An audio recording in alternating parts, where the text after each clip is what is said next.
Машини, привет! Надявам се да сте добре, да вадите повече пари, да изглеждате по-добре и всичко да е наред при вас. Много често мои приятели ми пишат: Иване, много ми се чете някаква книга, брато, би ли ме посъветвал какво да чета, надявам се да е за стоицизма, искам да стана по-добър. И им отговарям по един и същи начин на всички. Давам им най-готините книги, които бих посъветвал всеки. Така че продължавай да гледаш и ще разбереш 4 книги, които ще променят тотално живота ти и тотално мисленето ти. Така че продължавай с мен. Привет отново, машини, и нека се захващаме да видим кои са 4 книги, които ще променят вашия живот и които промениха моя. Така, започваме с Виктор Франкъл, Човекът в търсене на смисъл. Много философска книга, може би първоначално ще трябва да навлезнете малко повече в философията и тогава идва момента за книгата. Но това не я прави една от най-добрите книги, които съм чел. Книгата е написана от човек, който е бил в концлагери. И не в един концлагер, не в два, а в цели 3 концлагера. Преживял ги е и след като е излезнал от тях е написал тази книга. Вътре ще прочетете много философия, наистина много философия.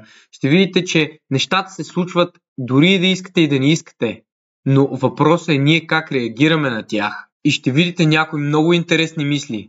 Той примерно казва, че смисълът на живота се гради на 3 неща. На първо място казва, че е работата. Но не точно работата, а целта, която е зад работата, която е по-голяма от нас и ни дърпа напред. Второто казва, че е любовта. Любовта и това да помагаш на другите, на близките и на хората, които можеш. И третото нещо е страданието. Страданието, казва, е може би най-важното нещо, без което животът щеше да е безмислен и щеше да бъде загуба на време. Той доста набляга на това да имаш цел. Обяснява как в концлагерите хората, които не са имали цел, примерно дете, жена или нещо подобно, са умирали първи, защото изгубят ли надежда, те се предават духом и това е техния край. Следващата книга, която съм избрал, е 48 закона на властта на Робърт Грин. Книга, която е може би като Уикипедия, съдържа всичките трикове за манипулация и за това как да бъдем една крачка пред нашия противник и не само противник. Има много съвети за по-добър живот, които можете да използвате дори във всекидневието ви. Има примери за използване на законите. Дава закон за манипулиране по даден начин и дори да не е за манипулиране, за това как да накарате човек срещу вас да ви харесва. И дава примери на истински случаи за законите, които е написал. Ще се научите наистина как да манипулирате, как да се предпазвате от това да ви манипулират. И с тази книга вие ще бъдете няколко крачки пред всички. Ще научите 48 закона как да бъдете по-добър. Следващата книга е Атомни навици на Джеймс Клиър. Атомните навици наистина ще ви помогнат много, ако се начинаещ. Ще разберете как работят навиците, как можете да ги структурирате, как да се отказвате от някой навик и как да започвате нов навик.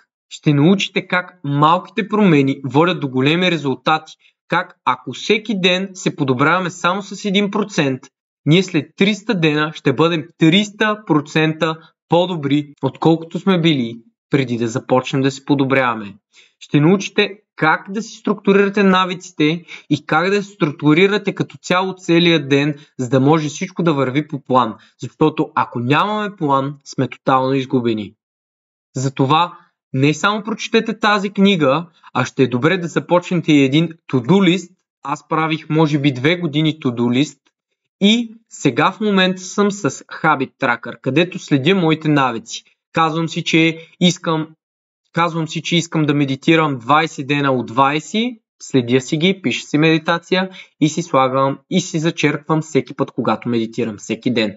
На практика така следя моите навици, които искам да изградя. Това е една малка стратегия, която съм си включил и която виждам, че ми действа доста добре. И следващата книга е може би книгата, която ми беше наистина вау, когато я четях. Тъкмо навлизах в стоицизма, беше горе-долу преди 2-3 години. Беше ми супер интересно, но не можеш да седнеш и да четеш Марк Аврелий, докато нямаш никакъв експириенс с такова нещо. И се захванах да чета Древното изкуство да се радваш на живота на Уилям Арвейн.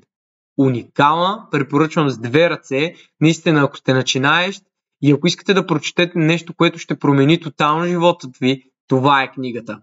Ще научите много за стоицизма и ще научите много съвети, които са използвали стоиците и как да станете стоик.